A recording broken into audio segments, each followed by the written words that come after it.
மத்திய சென்னை தொகுதி பாஜக வேட்பாளர் வினோத் செல்வம் கூட்டணி கட்சியினருடன் இணைந்து தொகுதிக்குட்பட்ட 6 சட்டமன்ற தொகுதிகளிலும் வாகன பேரணி சென்று வாக்கு சேகரித்தார்.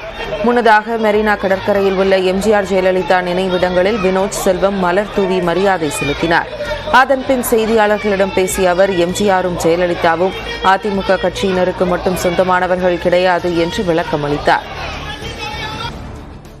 எம்ஜிஆர் அவர்களோ ஜெயலலிதா அவர்களோ அதிமுக மட்டும் சொந்தமானவர்கள் கிடையாது.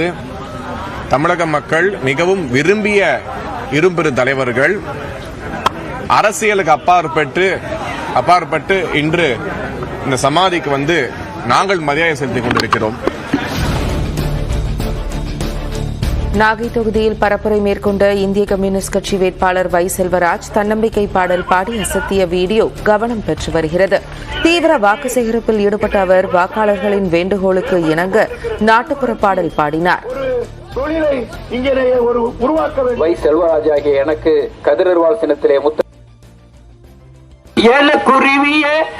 குருவியணி எங்கி எழக்கூடாது, குருவியணி எங்கி எழக்கூடாது, வலை என்ன பெருங்கணம்மா, அதை அறுக்க வழிகளும் இருக்குதம்மா. கத்தும் குருவியணி கதறி எழக்கூடாது, கத்தும் குருவியணி கதறி எழக்கூடாது, வலை என்ன பெருங்கணம்மா, அதை அறுக்க வழிகளும் இருக்குதம். தென்சென்னை தொகுதி திமுக வேட்பாளர் தமிழச்சி தங்கபாண்டியன் தனது இறுதிக்கட்ட பரப்புரையை நீலாங்கரையில் தொடங்கினார்.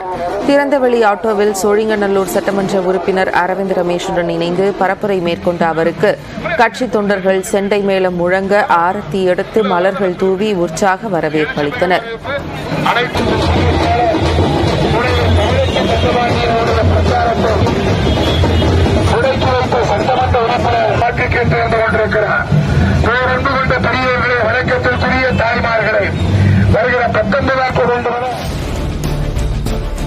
திருவள்ளூர் தொகுதி பாஜக வேட்பாளர் பாலகணபதியை ஆதரித்து பூந்தமல்லியில் நடிகையும் பாஜக நிர்வாகியுமான நமிதா இருசக்கர வாகன பேரணி சென்று வாக்கு சேகரித்தார். காட்டுப்பாக்கம் முதல் பூந்தமல்லி வரை இருசக்கர வாகனத்தில் பேரணியாக சென்ற அவர் மீண்டும் மோடி வேண்டும் மோடி என்று கோஷம் எழுப்பியவாறு தாமரை சின்னத்திற்கு வாக்கு சேகரித்தார்.